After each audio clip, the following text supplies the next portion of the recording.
Ok, alors c'est parti pour une nouvelle vidéo. Cette fois, je vais vous parler de mon nouveau livre qui est sorti aux éditions du Monolithe, La roue de l'année scandinave, fête païenne, folklore et calendrier du néolithique jusqu'au 19e siècle.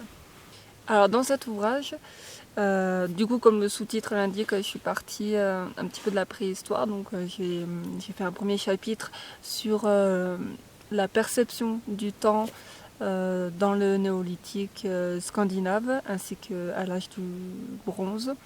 Dans cette partie-là, on n'avait pas encore vraiment de notion vraiment de calendrier très précis, enfin, même de calendrier, de notion de calendrier comme on l'entend aujourd'hui. Je me suis concentrée sur la perception donc, du temps qui passait par la perception du soleil et de la lune. J'en parle beaucoup, enfin j'en parle un petit peu au début, je me suis beaucoup appuyée sur les travaux de Patrick Ettighofer. D'ailleurs, il y a une lecture que je vous conseille fortement et qui est notée à la fin du livre. Je ne me suis pas non plus trop étalée là-dessus, j'ai fait quelques pages, voilà, par exemple j'ai fait une page sur le char solaire de Trondheim. J'ai parlé un petit peu du disque de Nebra, même si effectivement ce n'est pas vraiment scandinave, de la corne de Wismar aussi. Voilà, j'ai fait un petit peu le point sur les théories qui existent, les possibilités. De toute façon, pour cette époque-là, on peut parler que de théories, il y a très très peu d'affirmations. Et ensuite, donc voilà, j'ai enchaîné sur l'âge du bronze. J'ai parlé bien sûr un petit peu des pétroglyphes qui sont quand même assez mythiques et de la place donc du soleil et de la lune, une place qui a pris beaucoup plus d'importance du coup avec l'invention de l'agriculture, vu que c'est vraiment cette notion, c'est vraiment l'agriculture qui a fait que l'on a dû anticiper les saisons et le cycle de l'année. Et voilà, c'est ça vraiment qui a fait que le cycle de l'année a pris davantage d'importance. Donc ça, bon, c'est un peu pareil dans beaucoup de cultures, hein. C'est pas propre à la Scandinavie, mais voilà, j'en ai quand même un petit peu parlé au début du livre. Ensuite, j'ai enchaîné avec l'époque des Vikings. C'est ce que beaucoup de monde attend, je crois.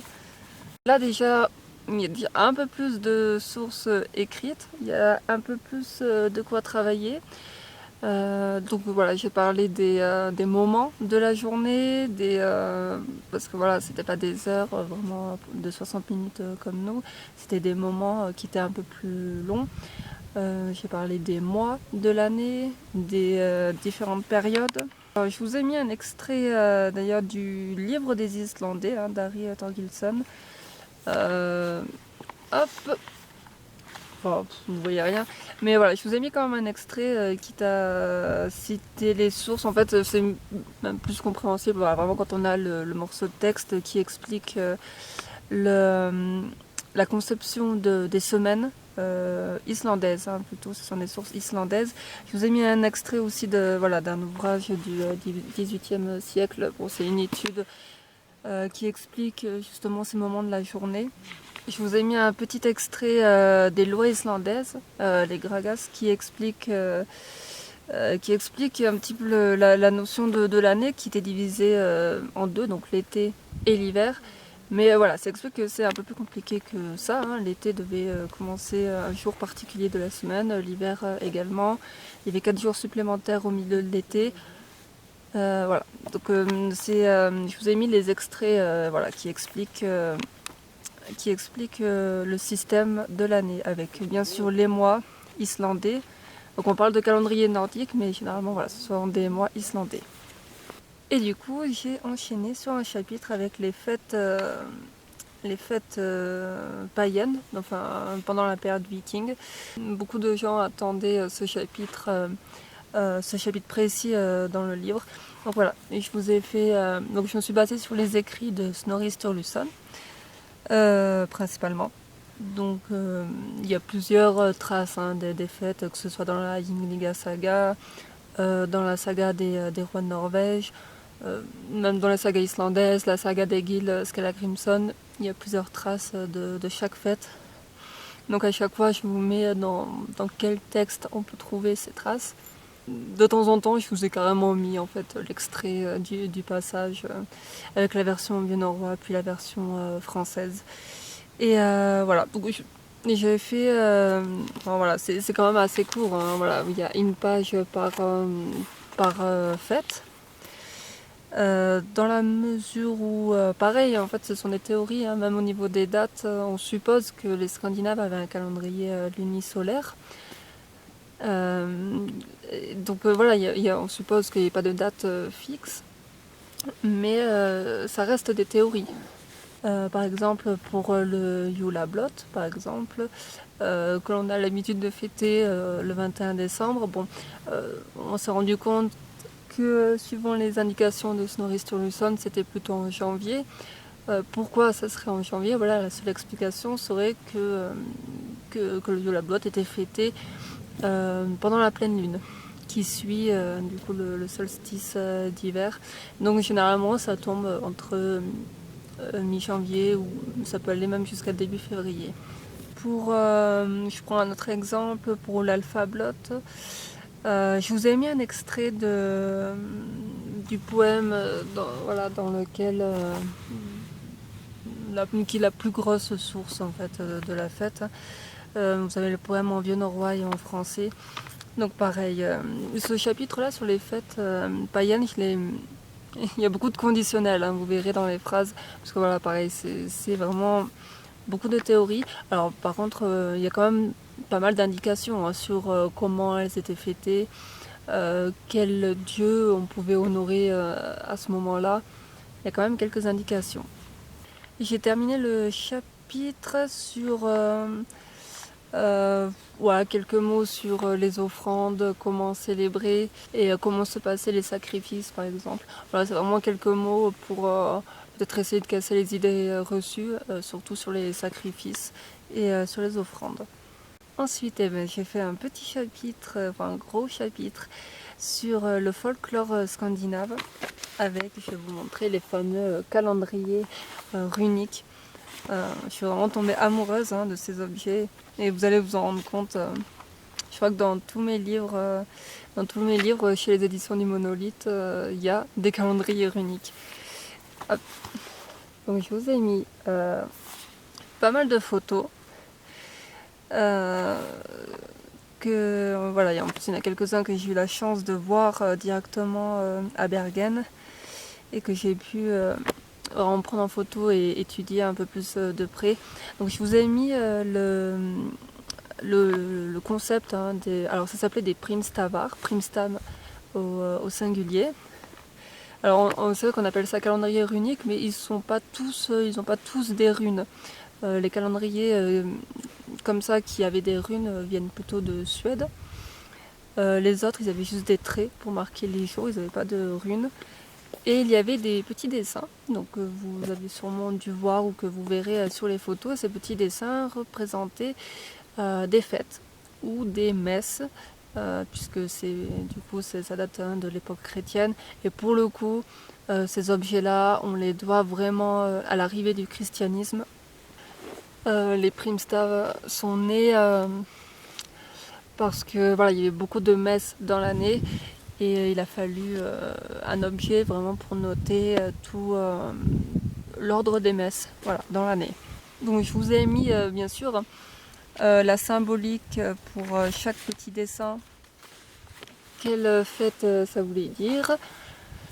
Alors donc oui, c'est chrétien, mais vous allez vous en rendre compte hein, justement que énormément, allez, on va dire 90% hein, des fêtes folkloriques sont issues hein, de fêtes païennes. Il n'y a pas de surprise hein, là-dessus. Je vous ai mis pas mal des petits facsimilés donc, qui viennent du runologue Holworm, avec des représentations de calendriers runiques. Celui-ci que vous avez dû voir de temps en temps sur internet peut-être. Mais je l'ai souvent vu passer lui sur les réseaux. Je crois qu'il y a même des reproductions qui sont en vente. Donc c'est pas du tout un calendrier viking comme on peut le voir assez souvent. Pas du tout, non. Il date du XIIIe siècle, hein, celui-ci. Et en fait, la difficulté avec celui-ci, hein, du coup, c'est qu'il n'a pas été retrouvé. Donc la seule trace qu'on a de lui, c'est que Holborn l'a redessiné dans le Fastidan ici, qu'il a publié un peu plus tard. Mais techniquement, on n'a jamais retrouvé cet objet, donc ce calendrier qui était en os de baleine. Et je ne sais pas pourquoi, c'est celui-ci qui ressort tout le temps sur les réseaux. Et ensuite, du coup, j'ai enchaîné avec les fêtes folkloriques. Donc là, voilà, qui étaient faites au Moyen-Âge et jusqu'au 19e siècle à peu près. Donc on a Cinq-Fans qui est en français l'équivalent des feux de la Saint-Jean. Et là, encore une fois, vous allez vous apercevoir que toutes les fêtes folkloriques sont issues des fêtes païennes, hein, avec du christianisme en plus, hein, c'est ça qui a donné le folklore. Qu'est-ce que j'ai mis? J'ai mis Lucia Dagen, le 13 décembre, le jour de Sainte Lucie. J'ai refait un petit chapitre sur Yule. Alors du coup, oui, hein, il y a 2 chapitres sur Yule. Il y a la version vraiment païenne et la version folklorique. Et voilà, il y a quand même des petites différences entre les deux. Candlemas, qui en français donne la chandeleur. Donc j'ai mis vraiment, je ne les ai pas toutes mis, parce que sinon le livre il ferait 500 pages, même pas, il en ferait 800. Et ensuite, alors j'ai fait un dernier chapitre qui me tient vraiment à cœur. C'est sur les tâches agricoles. Ça me paraissait essentiel de parler de, voilà, en Scandinavie, enfin même dans d'autres pays, mais en Scandinavie, ils ont vraiment des noms précis pour chaque tâche agricole. Pourquoi j'en parle? Parce que c'est vraiment l'agriculture hein, qui est maître, c'est vraiment l'agriculture qui nous pousse à faire attention au cycle de l'année, et c'est vraiment ça qui est au centre des fêtes et des célébrations, de notre perception du temps, etc. Donc voilà, je vous ai mis plusieurs tâches, hein, par exemple Skuron, qui est la coupe du blé, Varon, Slatona, Skuron, enfin voilà, vous allez le découvrir, c'est vraiment, je vous ai à chaque fois j'ai accompagné avec des photos, soit des peintures d'époque, soit des photos hein, carrément, parce que on commence à rentrer dans une période où la photographie existait. Voilà, quelques petits mots ensuite sur comment être un fermier en Norvège, avec une jolie photo voilà, d'une dame dans son costume folklorique. Le Husman, qui est une... vous allez le découvrir, j'ai fait un petit chapitre là-dessus. Et j'ai fait encore un tout dernier chapitre sur, sur la création d'un calendrier moderne, mais sur le principe des primstavar. Alors c'est très simple, hein, j'ai repris le visuel des primstavar et j'ai rajouté les fêtes païennes et certaines fêtes folkloriques aussi. J'ai également noté les solstices et les équinoxes. Voilà, donc il y a les explications. Il y a j'en ai pas parlé, mais sur les calendriers runiques, il y a une ligne avec les pleines lunes, enfin les nouvelles lunes, mais voilà, moi j'ai mis les pleines lunes, ça dépend des calendriers. Ce système-là de ligne avec toutes les pleines lunes sur les 19 années, enfin c'est un cycle de 19 ans, donc on a toutes les pleines lunes vraiment, donc c'est pour ça que ce sont des calendriers perpétuels. Ça permet de marquer justement les fêtes qui ne sont pas fixes et qui sont liées à la lune. Et la petite surprise, c'est que voilà, vous avez une carte qui est offerte avec le livre. Et cette petite carte, donc c'est un calendrier réalisé par mes soins. Et donc il y a les fêtes mentionnées dans le livre, il y a les équinoxes, Et vous pouvez aussi en rajouter. C'est fait pour ça les calendriers en fait, même à l'époque les primstavars, chaque paysan faisait son propre primstav et notait ce que lui l'intéressait. Donc voilà, c'est fait pour ça. Vous avez le gros qui est fait, vous avez les jours, vous avez les fêtes principales. Mais si vous voulez rajouter vos propres fêtes, voilà, par exemple j'ai mis les solstices et les équinoxes parce que je sais que certains néo-païens aujourd'hui se basent sur les solstices et les équinoxes pour fêter leur célébration. Et ça sera tout, ce qui est déjà pas mal pour ce petit livre disponible aux éditions du Monolithe. Il y a plusieurs versions. Donc là, j'ai la version de luxe. C'est voilà, avec la version cartonnée. Je ne sais pas si vous voyez très bien. Il existe bien sûr la version souple, avec la couverture souple. Voilà. Je vous invite à aller sur le site des éditions du Monolithe.